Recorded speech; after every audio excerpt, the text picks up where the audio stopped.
Zara lived in a world where everything had to be perfect. Her planet, called Ethereal, was home to beings who could read minds and move things with just a thought. They were tall, graceful, and considered themselves the most advanced species in the galaxy.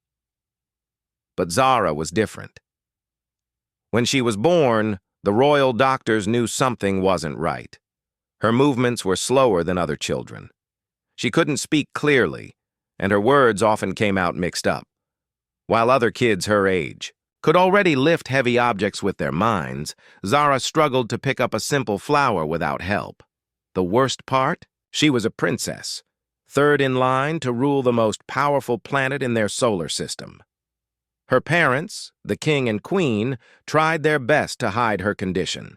They hired the best teachers, brought in specialists from across the galaxy, and even tried experimental treatments. Nothing worked. Zara's condition wasn't something that could be fixed or cured. It was simply part of who she was. As Zara grew older, the problem became harder to hide. Royal children were expected to attend public ceremonies, meet with important visitors, and eventually find someone to marry. But every time Zara appeared in public, people stared. Not with curiosity or kindness, but with disappointment and sometimes even disgust. The other royal families made excuses to avoid meetings. "Oh, we're so busy this season," they would say. Or, "Perhaps when she's older and more developed." Everyone knew what they really meant. Zara spent most of her time in the royal library, reading about distant worlds and different cultures. She was incredibly smart, maybe even smarter than her two older brothers who would inherit the throne before her. She studied science, mathematics, and languages from dozens of planets. But none of that seemed to matter to anyone. The turning point came during her 18th birthday celebration. On Ethereal, this was when young royals were officially introduced to society and potential marriage partners. The grand ballroom was filled with hundreds of guests from the most important families across the planet. Zara had practiced for months. She wore a beautiful silver gown that sparkled like starlight. Her hair was arranged perfectly, and she had even learned to control her speech better for this one special night. She was nervous but hopeful.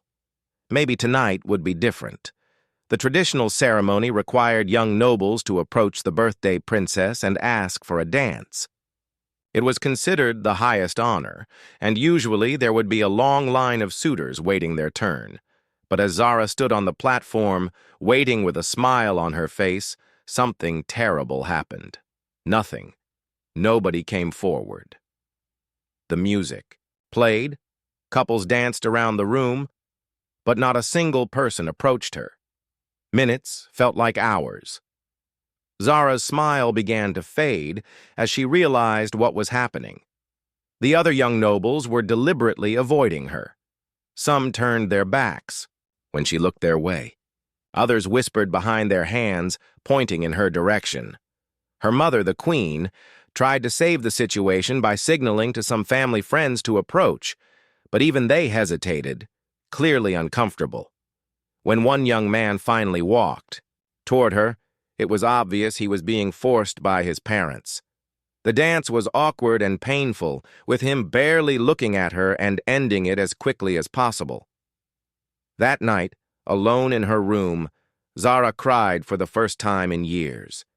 Not because of her condition, but because of how cruel people could be. She had always known she was different. But she had hoped that her kindness, intelligence, and royal status might be enough for someone to see past her physical challenges.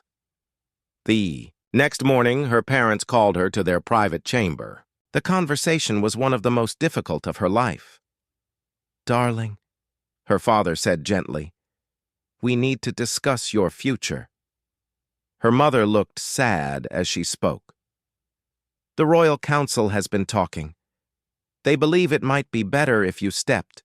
Aside from the line of succession, Zara felt her heart break. "But I can still help our people. I can still contribute to our society." "Of course you can," her father replied.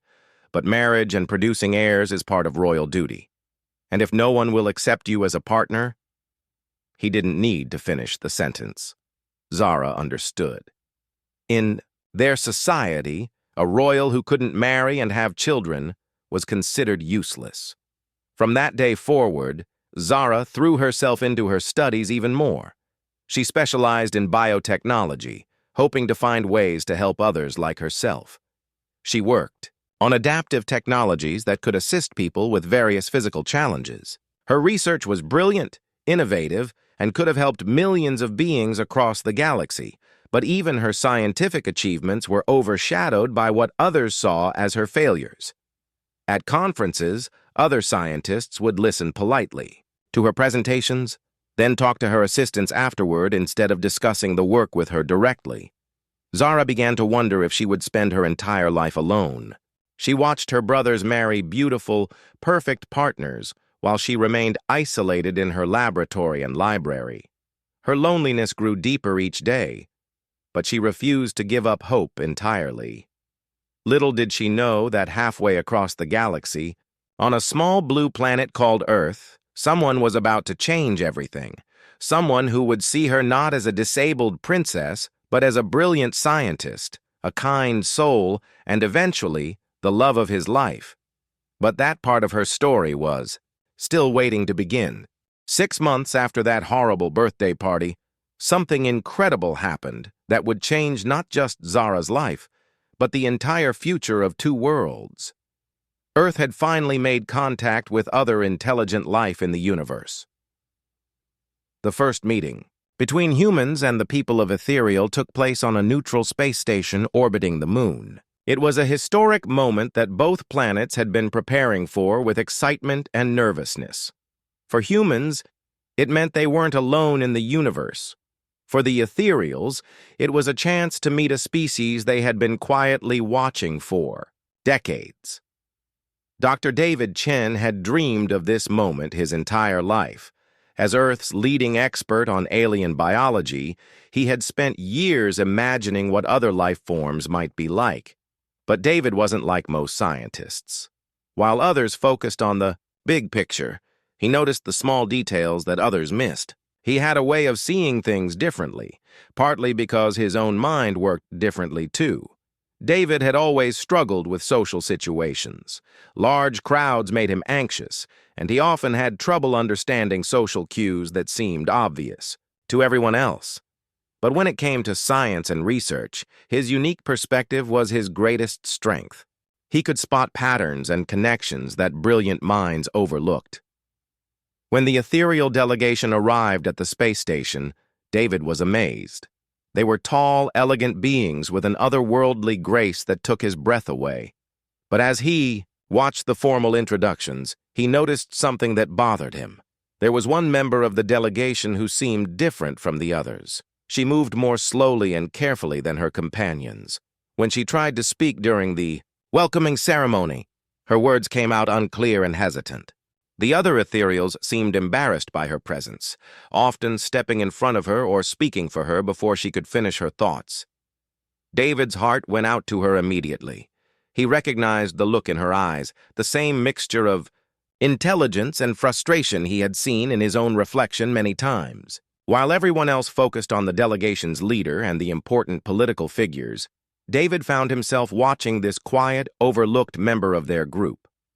The next day, the space station hosted its first joint scientific conference. Scientists from both worlds would present their research and hopefully find areas where they could work together. David was scheduled to present his work on adaptive biotechnology, devices and treatments that helped people with physical challenges live fuller lives. As he set up his presentation, he noticed the same ethereal woman from yesterday sitting, alone in the back of the conference room. While other attendees mingled and networked, she sat quietly with a small device, taking detailed notes about everything she observed. When David's turn came to present, he talked about his latest research into brain-computer interfaces that could help people with mobility issues control devices with their thoughts. He explained how these technologies could give independence to those who had been told they were limited by their physical conditions. During his presentation, he noticed the ethereal woman leaning forward, completely absorbed in what he was saying. Her eyes lit up with understanding and excitement in a way that the other attendees didn't. When he finished, most of the audience clapped politely and moved on to networking, but she remained in her seat, clearly wanting to ask questions, but hesitant to approach. David made a decision that would change everything. Instead of joining the crowd of important officials trying to get his attention, he walked directly to her table. "Hi," he said simply. "I noticed you seemed really interested in the presentation. I'm David." She looked surprised that someone was talking to her directly. "I am Zara," she replied, her words careful but warm. "Your research is fascinating. We have similar challenges on my world." For the first time in the entire conference, David felt truly engaged in conversation. While others had asked generic questions about funding and applications, Zara understood the deeper implications of his work. She asked thoughtful questions about the ethical considerations, the potential for improvement, and even suggested modifications that hadn't occurred to him. "You know," David said, pulling up a chair, "I brought some prototypes of the devices I mentioned. Would you like to see how they work?" Zara's face brightened in a way that transformed her completely. "Really? You would show me?" As David demonstrated his adaptive technologies, something magical happened. Zara began explaining her own research into bioadaptive materials that could respond to neural impulses. Her speech became clearer as she got excited about the science, and David realized she was perhaps the most brilliant researcher he had ever met. Other conference attendees walked by their table, some looking puzzled about why the famous Dr. Chen was spending so much time with what they saw as the least important member of the ethereal delegation. But David didn't care. For the first time in years, he was having a conversation with someone who truly understood both his work and his perspective. "The materials we use on ethereal," Zara explained, sketching diagrams on David's tablet, "they can actually grow and adapt to the user's needs over time. But we never thought to combine them with the kind of neural interfaces you've developed." David's mind raced with possibilities. "What if we could merge our technologies? Your adaptive materials with our neural interfaces could help people in ways neither of us imagined alone." They spent the next 4 hours completely absorbed in their discussion, sketching ideas, sharing research data, and building on each other's concepts. Other attendees came and went. Formal presentations ended and dinner was served, but neither David nor Zara noticed anything except their incredible intellectual connection. When they finally looked up, the conference room was nearly empty. "Oh, no," Zara said, looking embarrassed. "I kept you from the important meetings." "Are you kidding?" David replied. "This was the most important conversation of the entire conference. Your ideas could revolutionize everything we're working on." For the first time in her life, Zara felt truly valued for her mind rather than judged for her physical differences. And David had found someone who not only understood his work, but could help him take it to places he had never dreamed possible. Neither of them realized it yet, but this was the beginning of something that would eventually unite two worlds through the power of understanding, acceptance, and love. After that amazing first conversation, David and Zara couldn't stop thinking about each other. They had discovered something neither expected to find, someone who truly understood them. But they lived on different worlds, millions of miles apart. How could they possibly continue working together? The answer came through technology. Both Earth and Ethereal had advanced communication systems that could connect their worlds instantly. Within a week of returning to their home planets, David and Zara had set up regular video calls to discuss their joint research project. At first, their conversations were purely scientific. They would spend hours comparing notes, sharing data, and building on each other's ideas. David would stay up late at his lab on Earth while Zara worked through the night in her private research facility on Ethereal. Time zones didn't matter when you were working across different worlds. "Look at this," Zara would say, holding up a sample of the bioadaptive material that could change its shape and texture based on what the user needed.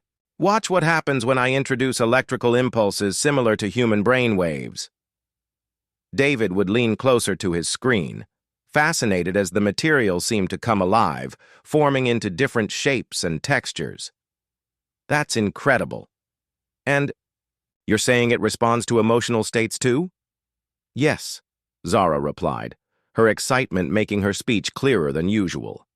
When someone feels frustrated or tired, the material becomes softer and more supportive. When they feel energetic, it becomes firmer to help with more active movements. Their breakthrough idea was combining Zara's living materials with David's neural interface technology. Together, they could create devices that didn't just help people with physical challenges, they could truly become part of them, responding to their thoughts, emotions, and needs in real time. But as weeks turned into months, something beautiful began happening. Their conversations started lasting longer, moving beyond just science. They began sharing stories about their lives, their struggles, and their dreams. David told Zara about growing up as a child who saw the world differently, how other kids often didn't understand him, and how he found comfort in books and research. I always felt like I was watching life from the outside, he admitted during one of their late-night calls. Science was the only place where my differences felt like advantages. Zara shared her own experiences of feeling isolated and misunderstood. I used to wonder if there was something wrong with me beyond just my physical condition, she said softly. Like maybe I was fundamentally different from everyone else on my planet. There's nothing wrong with you, David said firmly. You're the most brilliant person I've ever met, and the kindest. These conversations became the highlight of both their days. David would rush through his other work just to get to their scheduled calls. Zara would find herself smiling throughout the day, knowing she would soon be talking with the one person who truly saw her as she was. Their research partnership also began attracting attention from both worlds. The devices they were developing together showed promise beyond anything either species had achieved alone. But with attention came problems. On Earth, some of David's colleagues began questioning why he was spending so much time working with just one alien scientist instead of the more prominent members of the ethereal delegation. Don't you think you should be collaborating with their head researcher instead? His department head suggested. This Zara person seems limited. David felt his temper flare. Limited? She's revolutionizing everything we thought we knew about adaptive technology. Her work is decades ahead of ours. But the criticism stung, not because David doubted Zara's abilities, but because he realized others were judging her the same way. They had always judged him by what they couldn't do rather than by their incredible talents. On Ethereal, Zara faced even harsher judgment. Royal family members questioned why she was wasting time on collaboration with a primitive species. Some even suggested that her association with humans was embarrassing to their planet's reputation. These humans are beneath us intellectually, one of her brothers said dismissively. Why are you pretending their research has value? Zara stood up straighter, finding courage she didn't know she had. David's work is more advanced than anything we've developed here, and he treats me with more respect than anyone on our own planet. The months of working together had changed both of them. David, who had always been shy and uncertain in social situations, found himself confident when defending Zara and their work. Zara, who had spent her life believing she was a burden, discovered she had valuable contributions that someone truly appreciated. Their research began producing real results. The first prototype of their combined technology was tested on a volunteer from Earth who had lost the use of his legs in an accident. When the bioadaptive suit connected to his neural patterns, he stood up and took his first steps in 5 years. Tawad. Moment was captured on video and shared across both worlds. For the first time, people began to see what David and Zara had accomplished together. The technology didn't just help people walk, it gave them back their independence and dignity, but success brought new challenges. Both Earth and ethereal governments wanted to control the technology for their own purposes. Military applications were discussed. Commercial rights became a source of conflict between the two worlds. Through it all, David and Zara supported each other. When David felt overwhelmed by the political pressure, Zara would remind him why they started this work, to help people, not to gain power or profit. When Zara faced criticism from her own family, David would spend extra hours on their calls, showing her research papers and messages from people whose lives they had already changed. "Do you ever regret starting this project?" Zara asked one evening, after a particularly difficult day of political meetings. "Never," David replied without hesitation. "Working with you has been the best thing that's ever happened to me, both professionally and personally." There was something in the way he said personally that made Zara's heart skip, and something in her smile that made David realize his feelings for her had grown far beyond professional admiration. Neither of them was ready to admit it yet, but they were falling in love, and that would create challenges that made their scientific and political problems seem simple in comparison. The moment everything changed happened on a quiet Tuesday evening. David and Zara were having their usual video call, discussing the latest test results from their adaptive technology. But something felt different. There were longer pauses, softer smiles, and a warmth in their voices that hadn't been there before. "Zara," David said suddenly, interrupting their conversation about neural response patterns. "I need to tell you something." She looked at him through the screen, her heart beating faster. "What is it?" "I think I'm falling in love with you." The words hung in the space between two worlds. Zara felt tears forming in her eyes, not from sadness, but from pure joy. No one had ever said those words to her before. "David," she whispered, "I love you too." It should have been the happiest moment of their lives. Instead, it was the beginning of their greatest challenge. Because loving someone across different species wasn't just unusual, according to both their worlds, it was wrong. The first sign of trouble came from David's own government. Earth's leaders had been watching his relationship with Zara closely, and they weren't happy. A few days after their confession of love, David received a visit from high-ranking officials.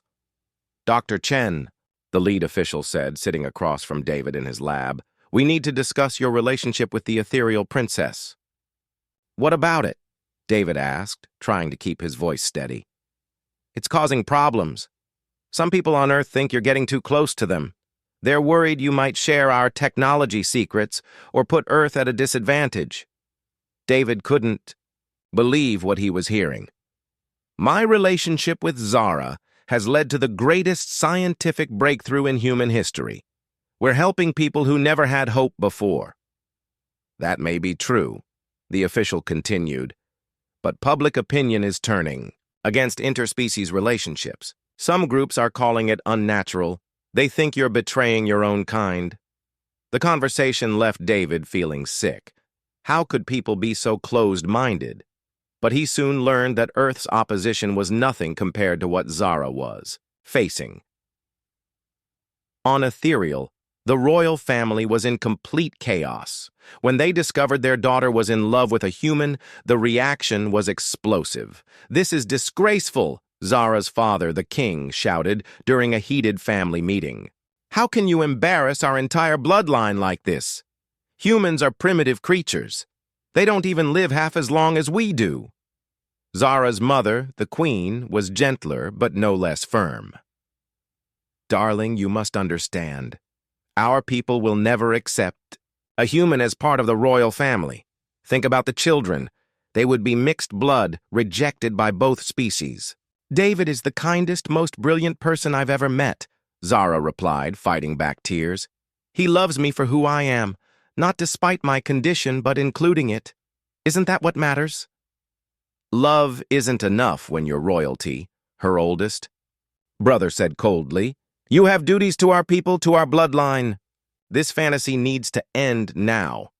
The pressure from both families was overwhelming, but it was nothing compared to the public reaction when news of their relationship leaked to the media across both worlds.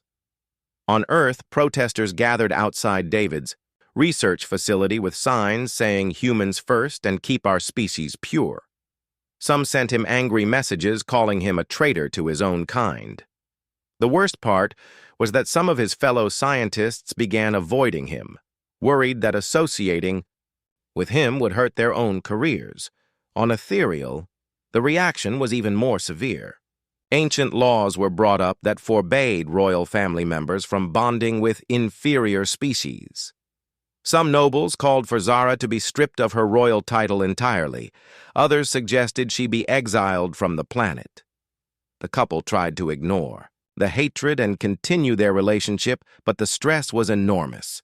Their video calls, which had once been filled with joy and scientific excitement, now often ended with one or both of them in tears. "Maybe they're right," David said during one particularly difficult call. "Maybe I'm not good enough for you. You're a princess from an advanced civilization, and I'm just a scientist from a planet that's still learning how to get along with its own species." "Don't you dare say that," Zara replied fiercely. "You're the person who saw value in me when my own people couldn't. You're the one who treats me like I'm worthy of love and respect. David, you're not beneath me. You're everything I never dared to dream I could have." Their love gave them strength, but it also put them in real danger. One night, as David was leaving his lab late, he was attacked by 3 masked individuals, who beat him severely and warned him to stay away from the aliens. He spent 2 days in the hospital with broken ribs and a concussion. When Zara learned about the attack, she was devastated. "This is my fault," she cried. "People are hurting you because of me." "No," David said firmly, despite his injuries. "This is their fault for choosing hatred over understanding. I won't let fear make our choices for us." On Ethereal, Zara faced her own dangers. Extremist groups who believed in species purity made attempts to poison her food and sabotage her research equipment. Her own security team had to be replaced when some members were discovered to be working with those who wanted her relationship with David to end.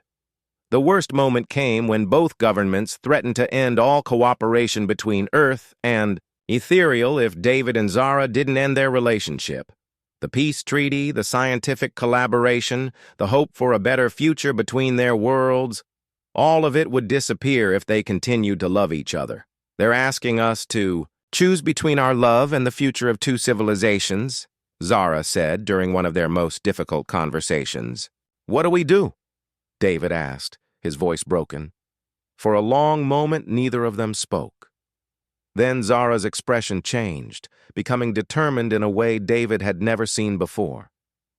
"We fight," she said simply. "Not with weapons or anger, but with truth. We show both worlds that love isn't something to fear. It's something to celebrate. And we do it in the most public way possible."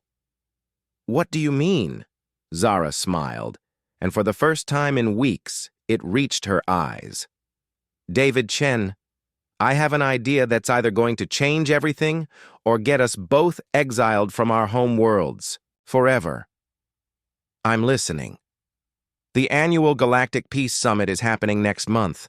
Representatives from dozens of worlds will be there, including all the leaders from both our planets. What if we made our love public in a way they can't ignore or dismiss? David's heart started beating faster. He could see where this was going, and it was either brilliant or completely crazy. "Are you suggesting what I think you're suggesting?"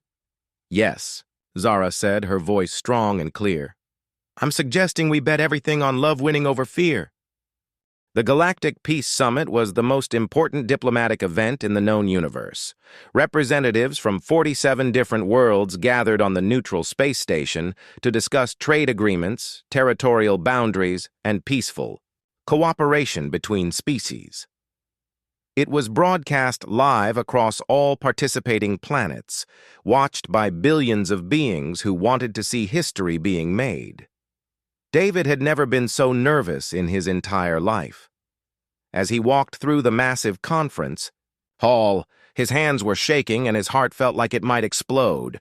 Today wasn't just about diplomacy or politics. Today was about love, hope, and the future of everything he cared about. Zara was somewhere in the ethereal delegation, surrounded by security and royal officials who were watching her every move. They had been forbidden from speaking to each other directly for the past 2 weeks. Both governments hoped that separating them would end their relationship once and for all. They were wrong. The summit's main session was held in a huge auditorium with representatives arranged by planet and species. Earth's delegation sat on one side, ethereals on the other, with dozens of other worlds filling the space between them. The session was being broadcast to every corner of the galaxy, with commentary in hundreds of languages. The morning sessions covered the usual topics: trade disputes, mining rights, and territorial agreements. David sat with the Earth delegation, barely listening to the proceedings. His mind was focused on what he and Zara had planned, and whether they would have the courage to go through with it. Around midday, there was a break in the scheduled programming. The summit's host announced that there would be time for special statements from any delegation that had important matters to address. This was the moment they had been waiting for. David stood up from his seat. Every camera in the room immediately turned toward him, and a murmur went through the crowd. Dr. David Chen was well known for his scientific work, but he wasn't a politician or diplomat. What could he possibly want to say at a peace summit? "I request permission to address the assembly," David said, his voice carrying across the silent auditorium. The summit host looked confused but nodded. "The floor recognizes Dr. David Chen of Earth." David walked to the central podium, his legs feeling weak but his resolve stronger than ever. As he reached the microphone, he looked across the room and found Zara's eyes. She gave him the smallest nod of encouragement. "Honored delegates," David began, "I'm here today not as a scientist or a representative of Earth's government, but as someone who believes in the power of love to bring different worlds together." A ripple of confusion went through the crowd. This wasn't the kind of speech anyone expected at a diplomatic summit. 2 years ago, I met someone who changed my life completely. She opened my mind to new possibilities, challenged my assumptions, and showed me what it means to truly understand another being. She made me a better scientist, a better person, and showed me that the differences between us are not barriers to connection. They're opportunities for growth. David paused and looked directly at Zara. "That person is Princess Zara of Ethereal." The auditorium erupted. Some delegates gasped, others whispered urgently to their neighbors, and several stood up in their seats to get a better view. The cameras zoomed in on Zara, who was sitting perfectly still but with tears streaming down her face. "I know many of you disapprove of our relationship," David continued, his voice growing stronger.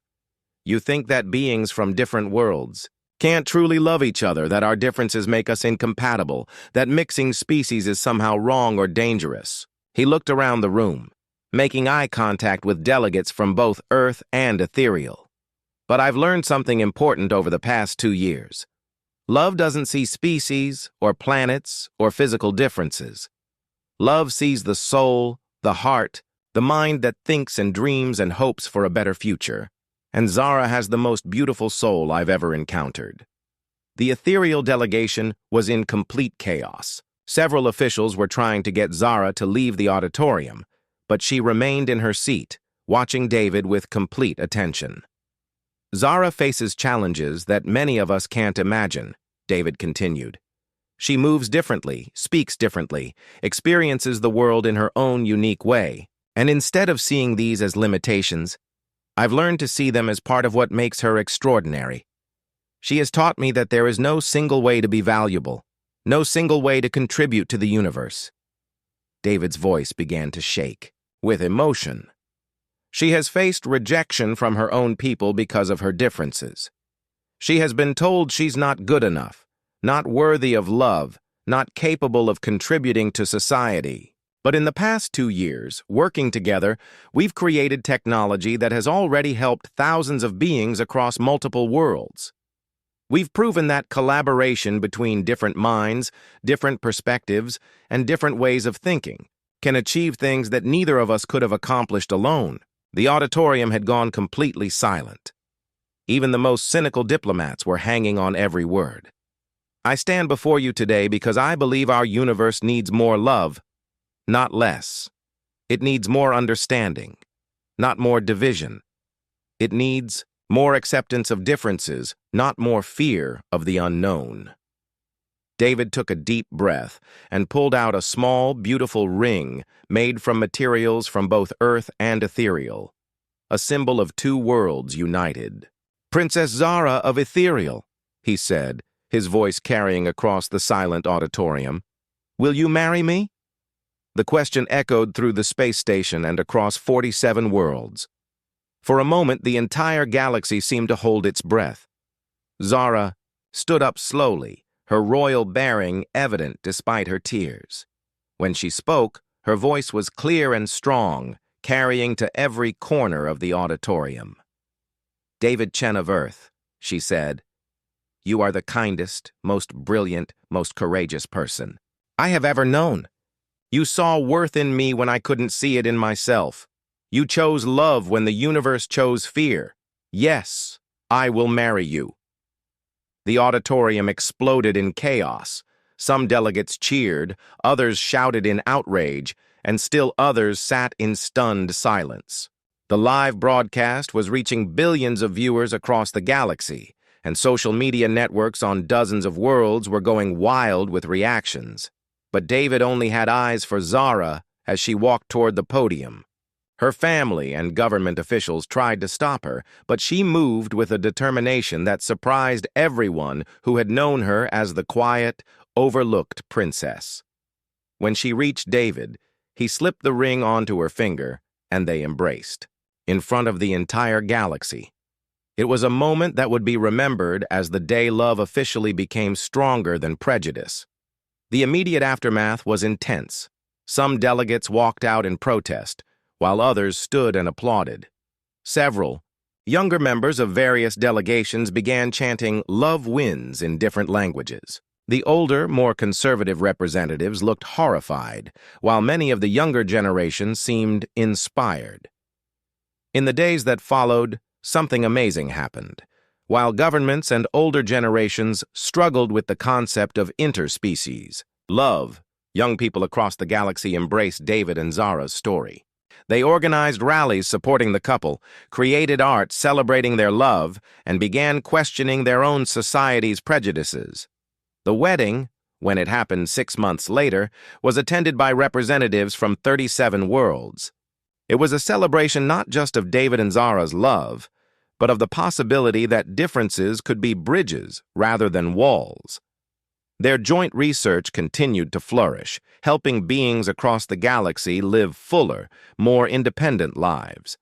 But perhaps more importantly, their love story inspired others to look past physical differences, species barriers, and cultural prejudices to find connection and understanding. Years later, when historians looked back on this moment, they would mark it as the beginning of a new age of interspecies cooperation and acceptance. All because one human asked a simple question: "Will you marry me?" And one alien princess answered with an even simpler word: "Yes."